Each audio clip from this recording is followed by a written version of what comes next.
Qatar Iraq में Iran का हमला हुआ है, जहां अमेरिकी बेस पर ईरान का अटैक हुआ। ईरानी न्यूक्लियर साइट हमले का बदला लिया गया है ईरान के जरिए। यूएस हमले का बदला लेने का दावा किया गया है ईरान के जरिए। जो सबसे बड़ा अमेरिकी बेस है कतर में, उसको निशाना बनाया गया, वहां पर अटैक किया गया।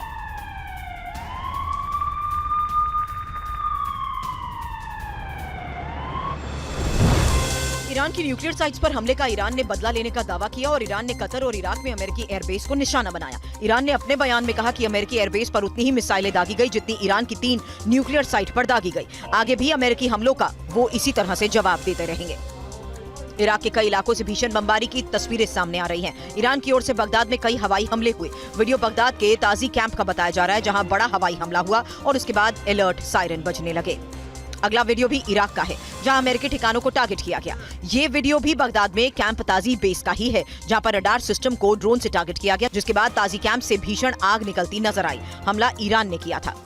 वीडियो पश्चिम इराक में अमेरिकी एन अल असद बेस पर हवाई हमले का है। हवाई हमले को नाकाम करने का अमेरिका ने दावा किया। हमले का ये वीडियो इराक के सलाह अल दीन प्रांत का है, जहां बलाद में अल बकर एयरबेस को निशाना बनाया गया, जिसमें एयरबेस को भारी नुकसान का इराक ने दावा किया है।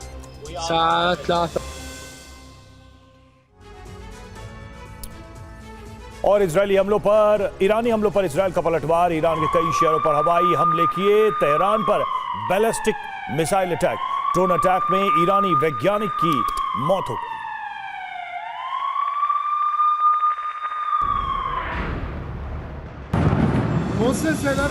अमेरिकी ठिकानों पर बमबारी के बाद इजरायल ने भी ईरान पर पलटवार शुरू कर दिया और देर रात से ईरानी शहरों पर हमले शुरू हो गए हैं। तेहरान में ताबड़तोड़ कई हवाई हमले इजरायल की ओर से किए गए, जिसके बाद कई बिल्डिंग्स में आग का गुबार निकलता दिखाई दिया।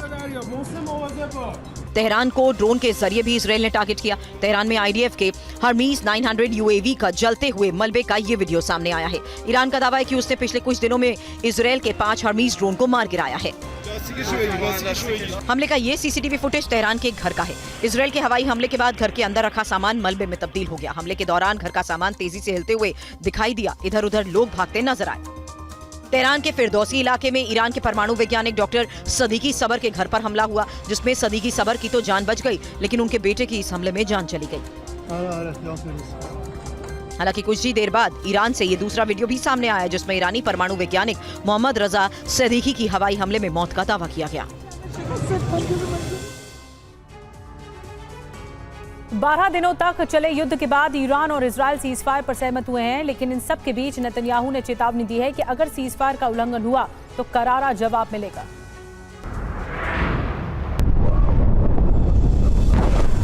बारह दिनों तक बमबारी, तबाही, धुआं और सैकड़ों लोगों के मारे जाने के बाद आखिरकार सीज फायर का ऐलान किया गया। अमेरिकी राष्ट्रपति ट्रंप की पहल के बाद ये सीज फायर किया गया। इजरायली पीएम बेंजामिन नेतन्याहू ने सीज फायर के बाद भी ईरान को चेतावनी भरे लहजों में कहा कि अगर सीज फायर तोड़ा तो पूरी ताकत से जवाब देंगे। सीज फायर का उल्लंघन बर्दाश्त नहीं किया जाएगा। जंग में इजरायल का मकसद पूरा हुआ। ईरान के परमाणु खतरे को दूर किया।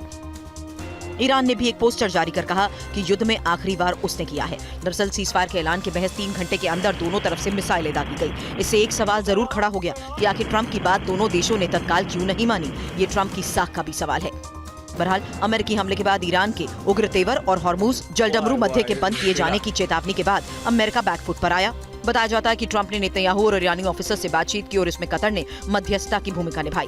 कतर की मध्यस्थता से ईरानी प्रशासन से बात की गई और फिर राष्ट्रपति ट्रंप ने सीज फायर का ऐलान किया।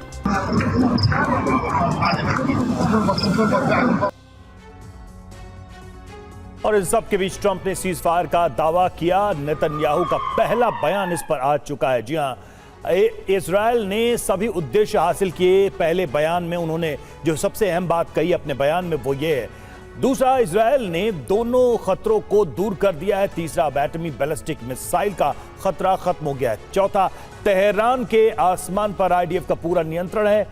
दर्जनों मिलिट्री लीडर, न्यूक्लियर वैज्ञानिक मारे गए। एटमी खतरे से निपटने में मदद के लिए ट्रंप का शुक्रिया। और सातवीं बात उन्होंने कही, इजरायल सीज फायर उल्लंघन का कड़ा जवाब देगा। तो इस तरीके से पहला बयान आ गया और एक तरीके से नेतन्याहू ने सीज फायर की बात मान ली है, लेकिन यह भी कहा है कि अगर उल्लंघन हुआ तो इसका कड़ा जवाब देंगे। और आपको बता दें कि बीरशेबा में 30 मिनट के भीतर ईरान की ओर से कई राउंड हवाई हमले हुए हैं। ईरान के प्राण घातक हमलों में कई लोगों की मौत हो गई और 25 से ज्यादा लोग घायल हो गए। וואי וואי. आसमान से गिरती मिसाइलें, जोरदार धमाके और दहशत का माहौल। वल्लाह באלוהים नफल. विध्वंसक जंग में ऐसे हालात हैं इसराइल के बीरशेबा के, जहां ईरानी बैलिस्टिक मिसाइलों के प्रहार से तबाही की तस्वीरें सामने आ रही हैं। लोग जान बचाकर इधर उधर भागते दिखे। ईरान की ओर से दागी गई मिसाइलें रिहायशी इलाके में गिरी और घर के घर तबाह हो गए। IRGC का दावा है कि बीरशेबा में उनकी मिसाइलों के आगे इजरायली डिफेंस पूरी तरह फेल साबित हुआ। उसकी मिसाइलें करीब करीब हर लक्ष्य को भेदने में कामयाब रही। स्थानीय मीडिया की माने तो बीरशेबा में 30 मिनट के अंदर ईरान की ओर से 4 राउंड हवाई हमले हुए। जानकारी के मुताबिक ईरान के इन घातक हमलों से 3 लोगों की मौत हो गई, जबकि 22 से ज्यादा लोग घायल हैं। ईरानी हमले से सेंट्रल बीरशेबा में सबसे ज्यादा तबाही हुई। जहां जहां ईरान की बैलिस्टिक मिसाइलें गिरी, सब कुछ बर्बाद हो गया। हर तरफ मलबा और विध्वंस के निशान हैं। बीरशेबा में हुई तबाही से जंग के और भीषण रूप अख्तियार करने की आशंका बढ़ गई है। इजरायल ने भी जोरदार पलटवार की चेतावनी दी है। और सीजफायर से ठीक पहले इजरायल के आसमान में ईरानी मिसाइलों की आवाज गूंजती रही। दक्षिणी इजरायल में कई मिसाइलें दागी गईं, जिनमें से कई को इजरायल डिफेंस सिस्टम इंटरसेप्ट नहीं कर पाया।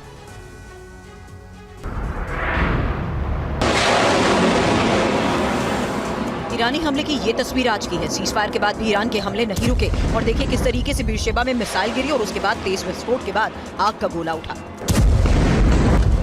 बीरशेबा में मिसाइल गिरने के बाद भारी तबाही मची। हमले के बाद कई इमारतें मलबे में तब्दील हो गई, जिसके बाद देखिए किस तरह आसपास की इमारतों को भारी नुकसान पहुंचा। घर के अंदर की ये तस्वीरें सामने आई। धमाके के बाद कई जगहों पर शीशे टूट गए हैं। डर से लोग घर छोड़कर बंकर्स में शरण ले रहे हैं। और खबर है कि इजरायल पर आज हुए हमले में 8 लोगों की मौत हुई है, जिनमें बीरशेबा में ही 4 लोगों की जान गई। बीरशेबा में तस्वीरें सामने हैं बारूदी तबाही के बाद धुएं के गुबार की। इजरायल के रिहायशी इलाके में ये मिसाइल गिरी। खबर है कि ईरानी मिसाइलों की तबाही आयरन डोम के नाकाम होने की वजह से ज्यादा हुई।